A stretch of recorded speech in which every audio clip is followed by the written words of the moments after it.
હું સોલંકી કમલેશ શિક્ષા education zone YouTube માં આપનું હાર્દિક સ્વાગત કરું છું। નમસ્કાર વિદ્યાર્થી મિત્રો, આપણે આગલા લેક્ચરમાં જોયું હતું ગુજરાતી વ્યાકરણની અંદર ધોરણ 10 માં અલંકાર। એમાં અલંકારના બે પ્રકારો છે, એક શબ્દ અલંકાર અને બીજો અર્થ અલંકાર। એમાં શબ્દ અલંકારના 4 પેટા પ્રકારો તમે ભણી ગયા હતા। હવે આવે છે અર્થ અલંકાર। તો અર્થ અલંકાર એટલે શું? પહેલી વસ્તુ, અર્થ અલંકાર એટલે શું? તો એવું કે છે જ્યારે કોઈ પણ વાક્ય કે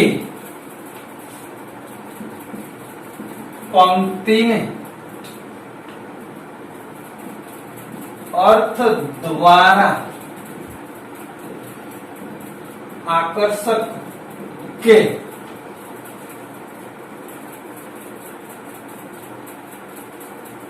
ચમત્કૃતિ ભર્યું દર્શાવવામાં આવે તેમને અર્થાલંકાર કહેવાય છે। અર્થાલંકાર કોને કહેવાય? તો કોઈ પણ વાક્ય હોય અથવા પંક્તિ હોય એને અર્થ દ્વારા આકર્ષક બનાવે। શબ્દ અલંકારમાં શું હતું? તો એવું કે કોઈ પણ વાક્ય એ પંક્તિ હોય એને શબ્દ દ્વારા આકર્ષક કે ચમત્કૃતિ ભર્યું દર્શાવવામાં આવે એમને શબ્દ અલંકાર કહેવાય અને અર્થ અલંકાર। એવી જ રીતે અર્થ અલંકારના પ્રકાર।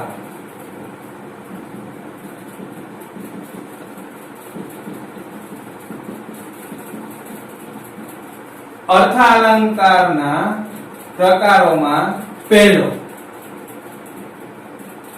ઉપમા અલંકાર, બીજો રૂપક, ત્રીજો ઉત્પ્રેક્ષા, ચોથો અનન્વય, પાંચમો વ્યતિરેક, છઠ્ઠો શ્લેષ, સાતમો વ્યાજ સ્તુતિ અને આઠમો સજીવારોપણ। અર્થાલંકાર જે છે એમના 8 પ્રકાર છે। એક ઉપમા, રૂપક, ઉત્પ્રેક્ષા, અનન્વય, વ્યતિરેક, શ્લેષ, વ્યાજ સ્તુતિ અને સજીવારોપણ। હા, પહેલી વસ્તુ કે અર્થાલંકાર જે છે એના 8 પ્રકાર સરળતાથી યાદ રાખવા માટે પહેલા એમાં 4 બાબત જે છે એ મુખ્ય છે। આ 4 બાબત તમને આવડતી હોવી જોઈએ। એ 4 બાબતમાં કોઈ તો એમાં પહેલું એક ઉપમેય। આ વસ્તુ આવડવી જોઈએ। ઉપમેય તો એ જે છે એ કોને કહેવાય? તો એ કે જે વસ્તુને સરખાવવામાં આવે। ઉપમેય કોને કહેવાય? તો કે જે વસ્તુને સરખાવવામાં આવે તેમને શું કહેવાય? ઉપમેય। જે વસ્તુને સરખાવવામાં આવે તેને ઉપમેય કહેવાય। એક આ પહેલી બાબત। બીજી બાબત કઈ યાદ રાખવાની? તો એ કે છે ઉપમાન। પહેલી ઉપમેય, બીજું ઉપમાન। જે વસ્તુ સાથે ઉપમાન કોને કહેવાય? તો કે જે વસ્તુ સાથે સરખાવવામાં આવે તેમને શું કહેવાય? ઉપમાન। જો આ વ્યાકરણના શબ્દો છે એટલે તમને એવું લાગે છે। હમણાં ઉદાહરણ તમને આપણું ખબર પડી જાય કે ઉપમેય કોને કહેવાય અને ઉપમાન કોને કહેવાય। તો ઉપમેય જે વસ્તુને સરખાવવામાં આવે, જે મુખ્ય હયાત વસ્તુઓ હોય એને ઉપમેય કહેવાય। પછી એની ઓળખાણ આપવા માટે જે આપો એને ઉપમાન કહેવાય। ત્યાર પછી આવે સાધારણ ધર્મ. ત્રીજી બાબત યાદ રાખવાની, સાધારણ ધર્મ. તો સાધારણ ધર્મ એટલે શું? તો એવું કહે છે કે જે સમાન ગુણધર્મને કારણે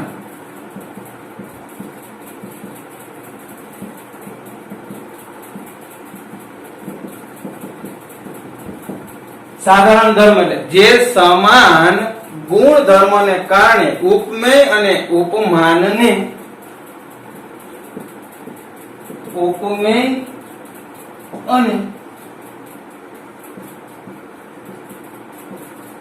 ઉપમાનને સરખાવવામાં આવે.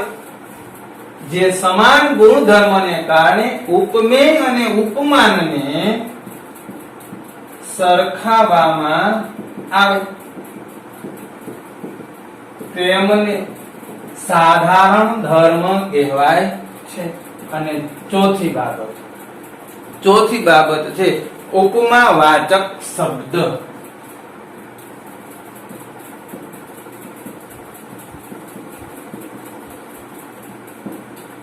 ઉપમાવાચક શબ્દ. હવે આ કોને કહેવાય? જે શબ્દ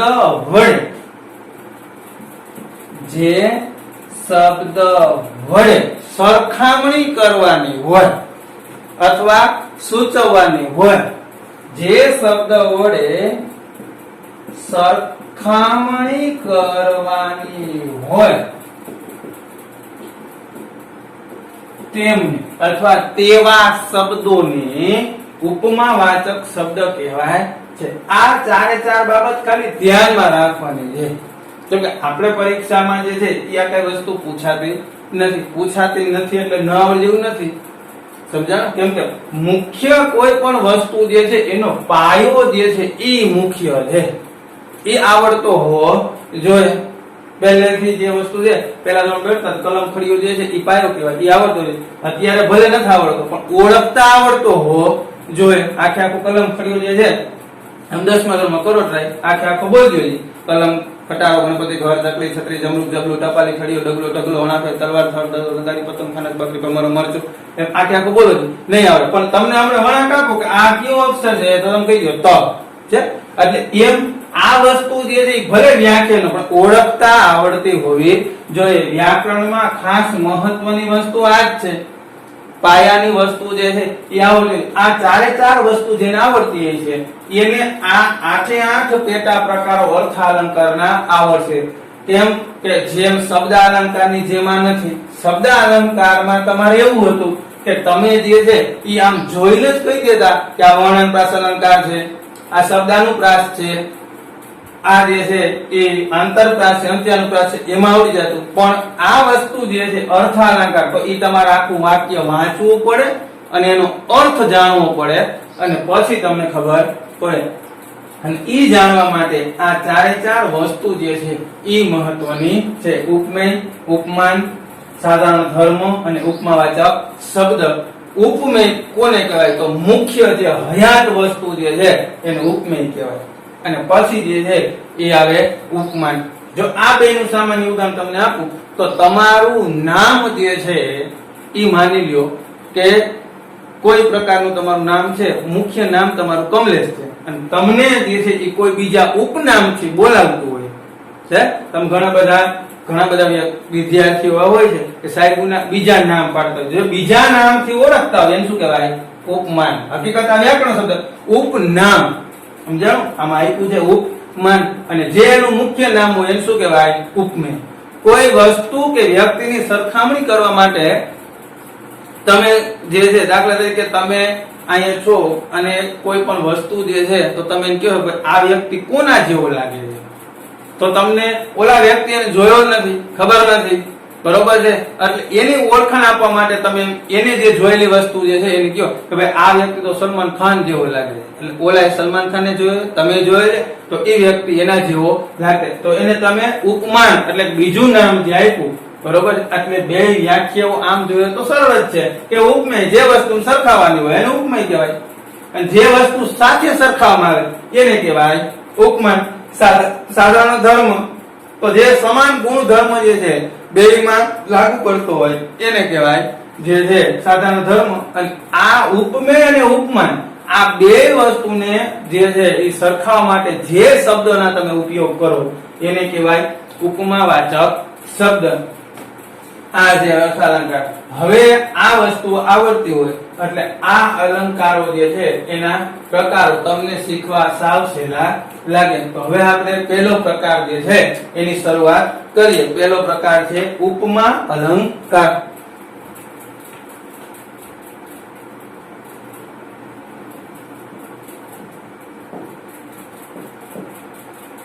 અર્થાલંકારનો પહેલો પ્રકાર કયો છે? ઉપમા અલંકાર. તો ઉપમા અલંકાર જે છે એની વ્યાખ્યા શું? તો એવું કહે છે કે જ્યારે કોઈ પણ વાક્ય કે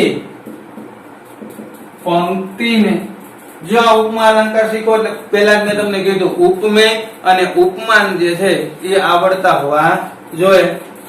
જ્યારે કોઈ પણ વાક્યમાં કે પંક્તિમાં ઉપમેયને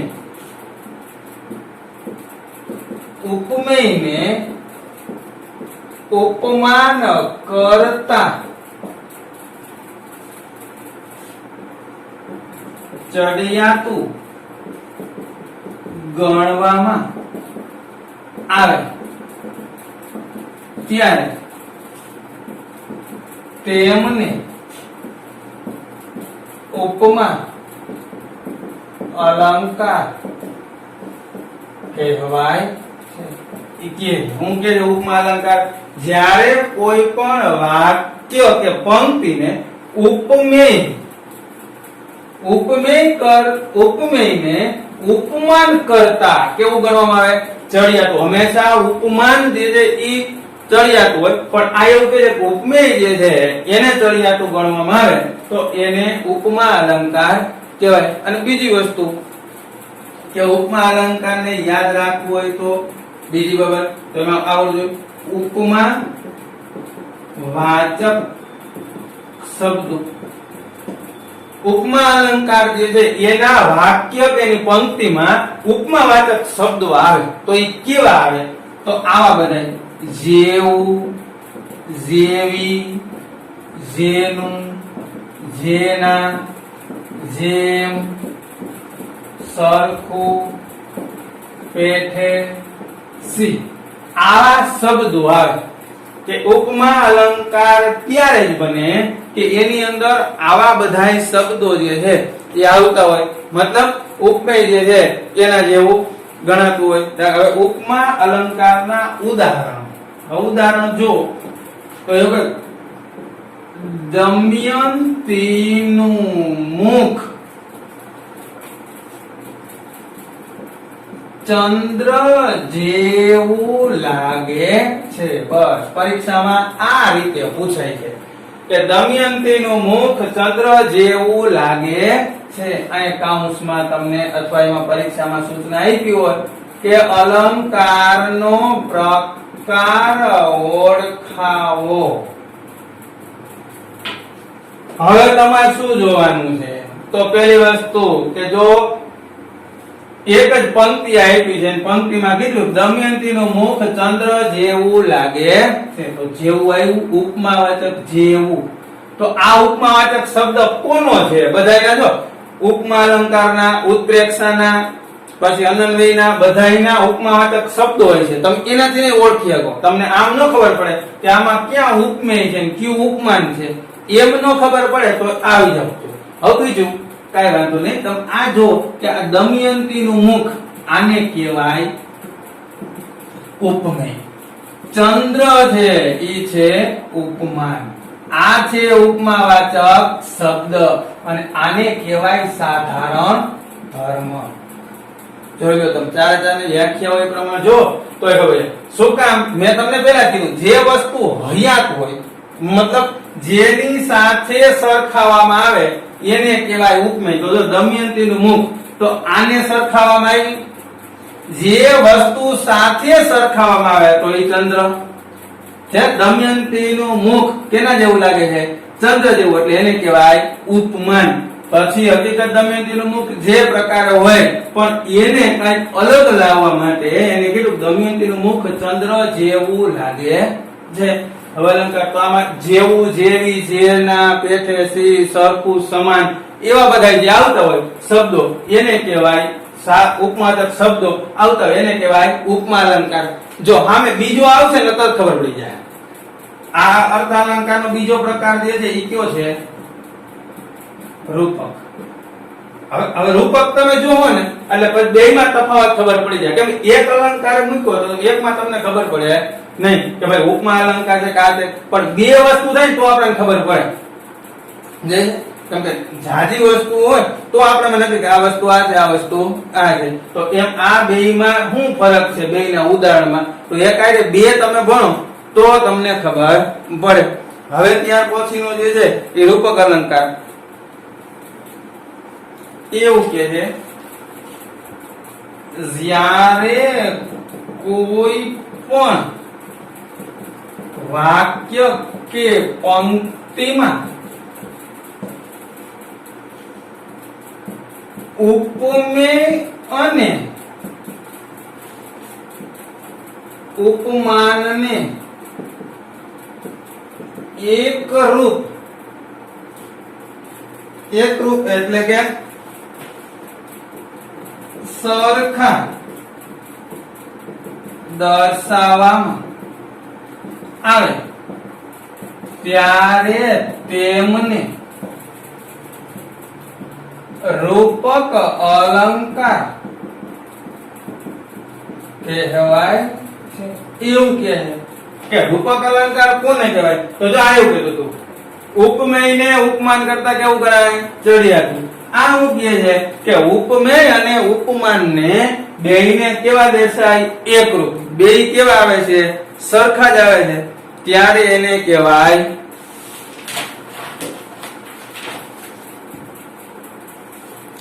હવે આનું ઉદાહરણ તમે જો તો ઉદાહરણમાં એવું કે દમયંતીનું મુખ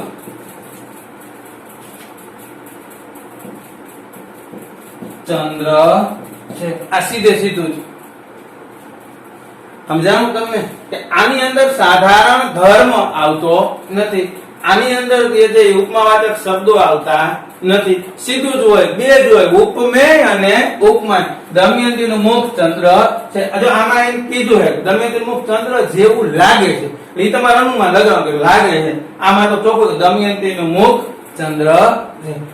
આ એવું કે છે કે જો વ્યાખ્યા જ્યારે કોઈ પણ વાક્ય કે પંક્તિને ઉપમેય અને ઉપમાન, વાક્યમાં કે પંક્તિમાં ઉપમેય અને ઉપમાનને એક રૂપ દર્શાવવામાં આવે, બે સમાન એટલે તમારા બે ખબર પડી જાય. આ રીતે કોઈ દમયંતીનું મુખ ચંદ્ર જેવું લાગે છે તો જેવું, જેવી, જેનાથી બધું આવે તો એને કહેવાય ઉપમા અલંકાર. આમાં એવું કઈ આવતું નથી. અને બીજું રૂપક અલંકારની અંદર ઉપમાવાચક શબ્દો નથી આવતા, સાધારણ ધર્મ આવતું નથી. ગમે એ વસ્તુની સાથે તમારે સરખાવવાનું હોય એટલે સીધું જ થઈ જાય રૂપક અલંકાર.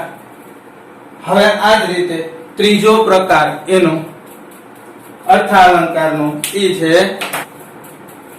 ત્રીજો ઉત્પ્રેક્ષા અલંકાર. ઉત્પ્રેક્ષા અલંકારની અંદર એવું કે છે કે જ્યારે કોઈ પણ વાક્ય કે પંક્તિમાં ઉપમેય જ ઉપમાન છે તેવી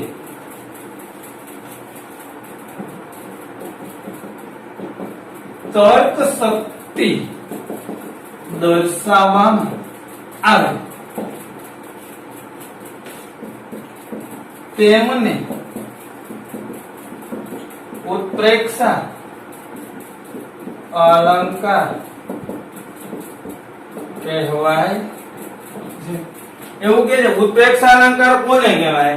તો એવું કે છે ઉપમેય અને ઉપમાન જે છે એ બે એક સરખા છે. આવી તર્ક શક્તિ, આપણે વિચાર શક્તિ, આપણે કહ્યું કે છે આથી આપણે એવો વિચાર અનુમાન કરે કે હું અહીંયા જઈને આ કરીશ, આવી તર્ક શક્તિ આપણે વિચાર કર્યો હોય તો એ ઉત્પ્રેક્ષા અલંકાર એવું કે હા ઉત્પ્રેક્ષા અલંકારના ઉપમાવાચક શબ્દો છે.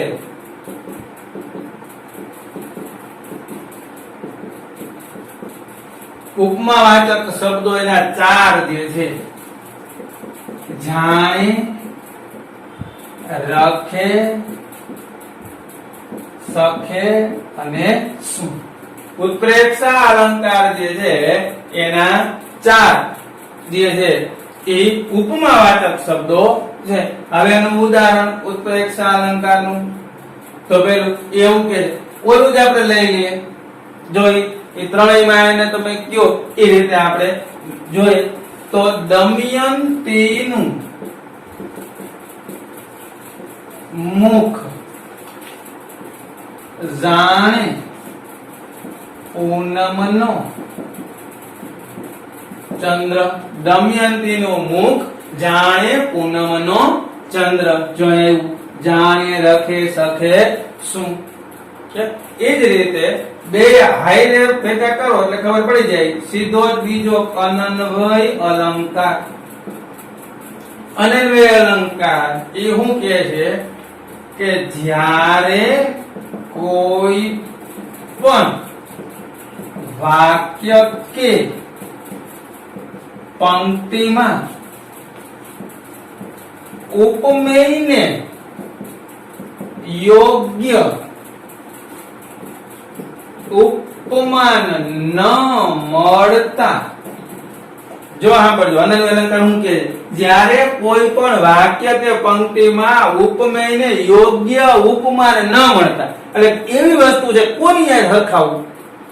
ઉપમેય એટલે હયાત વસ્તુ, સરખાવવા માટે ઉપમાન બીજી વસ્તુ.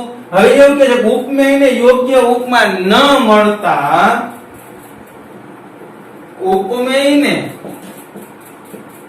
ઉપમેયની સાથે જ સરખાવવામાં આવે ત્યારે અનન્વય અલંકાર બને છે. અનન્વય અલંકારની અંદર એવું થાય ઉપમેયને યોગ્ય ઉપમાન મળતો નથી, એના કારણે જે છે એ એની હાઈરે ઉપમેયને ઉપમેયની સાથે જ સરખાવવામાં આવે ત્યારે એને અનન્વય અલંકાર કહેવાય છે. હવે એનું ઉદાહરણ જો, આમાં ઉપમાવાચક શબ્દ નથી. પેલું ઉદાહરણ તો આનું આ લઈ લો તો દમયંતીનું મુખ એટલે દમયંતીનું મુખ. જો જેમ આ દમયંતીનું મુખ આ ઉપમેય છે એટલે દમયંતીનું મુખ બીજા કોઈ વસ્તુ આરે દમયંતીના મુખને સરખાવી શકાતું નથી. એટલે ઉપમેયને ઉપમેયની સાથે જ સરખાવવામાં આવે ત્યારે એને અનન્વય અલંકાર કહેવાય છે. હવે ખબર પડી?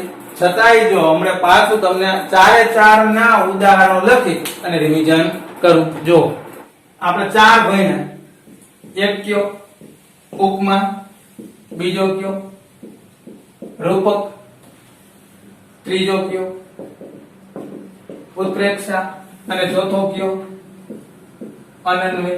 હવે ચારે ચાર માં તમે જો કે આપણે એક સરખા ઉદાહરણ લેતા હતા. હવે કઈ રીતે ખબર પડે? ખાસ ધ્યાન રાખજો, બધાયના ચારે ચાર પ્રકારના પાંચ પાંચ ઉદાહરણ લખીને ફોટો પાડીને પાછા મને મોકલવાના. એટલે જોજો પાછા, અને ભાઈ છે બનાવવાના છે. આ રીતે કોઈ દમયંતીનું મુખ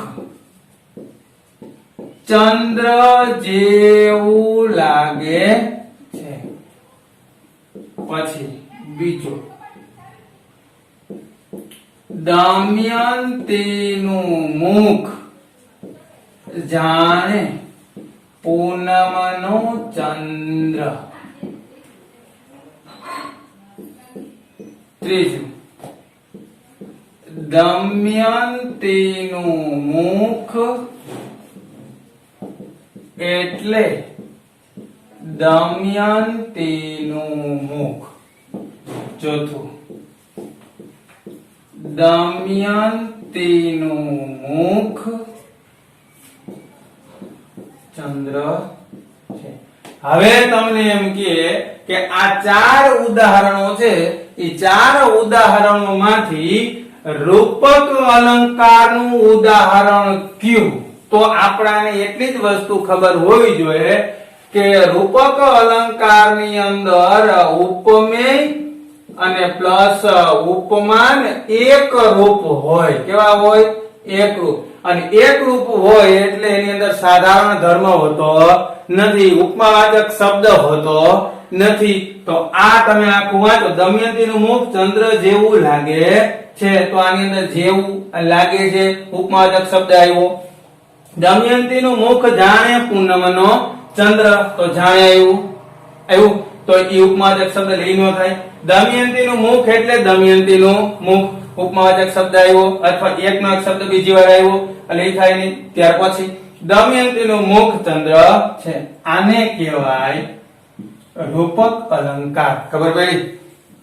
એ જ રીતે માની લો કે આ ત્રણ આપ્યા છે, એ ત્રણ માંથી તમને એમ કે અનન્વય જે છે એ અલંકારનું ઉદાહરણ કયું છે? આ ચાર માંથી અનન્વય અલંકારનું ઉદાહરણ કયું છે? તો કઈ રીતે તમે શોધો? તો એના માટે શું ધ્યાન રાખવાનું? તો એવું કે છે કે દમયંતીનું મુખ ચંદ્ર છે. દમયંતીનું મુખ એટલે દમયંતીનું મુખ. દમયંતીનું મુખ જાણે પૂનમનો ચંદ્ર. દમયંતીનું મુખ ચંદ્ર જેવું લાગે છે. તો આમાંથી અનન્વય કયું? તો અનન્વય અલંકાર ત્યારે થાય ઉપમેય પ્લસ શું હોય? ઉપમેય. ઉપમેય પ્લસ ઉપમેય બે સરખું થાય. તો દમયંતીનું મુખ ચંદ્ર જેવું, આમાં ઉપમેય પ્લસ પાછું ઉપમેય આવતું નથી. દમયંતીનું મુખ જાણે પૂનમનો ચંદ્ર, આમાં આવતું નથી. દમયંતીનું મુખ એટલે દમયંતીનું મુખ. જો અનન્વય અલંકાર એને કહેવાય કે ઉપમેયને યોગ્ય ઉપમાન ન મળતા ઉપમેયને ઉપમેયની સાથે જ સરખાવવામાં આવે, એને કહેવાય અનન્વય અલંકાર. તો આ છે અનન્વય અલંકારનું ઉદાહરણ. ત્યાર પછી એમ કે ઉત્પ્રેક્ષા અલંકારનું ઉદાહરણ ચાર માંથી કયું? તો ઉત્પ્રેક્ષા અલંકાર એટલે તો કે ઉપમેય અને ઉપમાન એક રૂપ તર્ક શક્તિ દર્શાવવામાં આવે ત્યારે બને ઉત્પ્રેક્ષા અલંકાર. અને એના ઉપમાવાચક શબ્દ છે. આ બેના નથી, આ બેના છે. આનું છે તો આના છે જાણે રખે સખે શું? તો દમયંતીનું મુખ જાણે પૂનમનો ચંદ્ર, આને કહેવાય ઉત્પ્રેક્ષા અલંકાર. અને ત્યાર પછી ઉપમા અલંકાર. તો ઉપમા અલંકાર પહેલો જ પ્રકાર છે, અને પહેલા જ પ્રકારની અંદર સાધારણ ધર્મ અથવા ઉપમાવાચક શબ્દ આવે છે. અને કેવા ઉપમાવાચક શબ્દ? જેવું, જેવી, જેવા, જેનું, જે બધું. તો દમયંતીનું મુખ ચંદ્ર જેવું લાગે છે. આ એકનું એક ઉદાહરણ જે છે એ આઠે આઠ પ્રકારની અંદર ધ્યાન રાખે. ખાલી થોડો ઘણો બેમાં ફરક ધ્યાન રાખે. હવે બાકીના લેક્ચરની અંદર આપણે બાકીના ચાર જે છે કન્યા શિક્ષણ અને લેઉવા પટેલ ગર્લ્સ હોસ્ટેલની ઉત્તમ સુવિધા સાથેનું એકમાત્ર સંસ્કાર ધામ શિક્ષા એજ્યુકેશન ઝોન.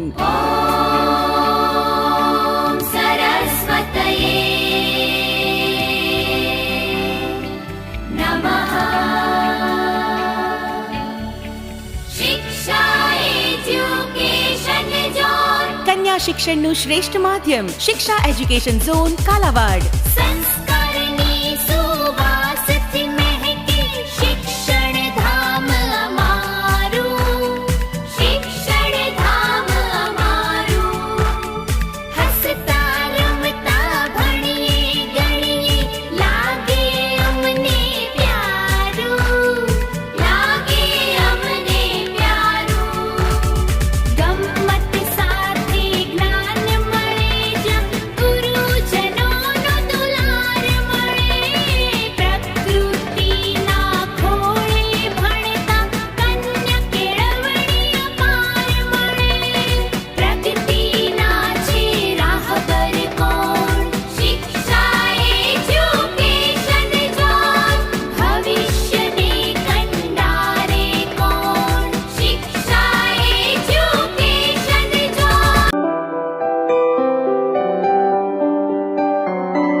પંથકમાં શિક્ષા એટલે શિક્ષણ માટેનો સર્વશ્રેષ્ઠ વિકલ્પ છે. શિક્ષા education zone.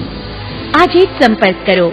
Kalavad Jamnagar highway, Piyava Hanuman મંદિર પાસે, નાના બાદન પરના પાટિયા સામે, કાલાવડ.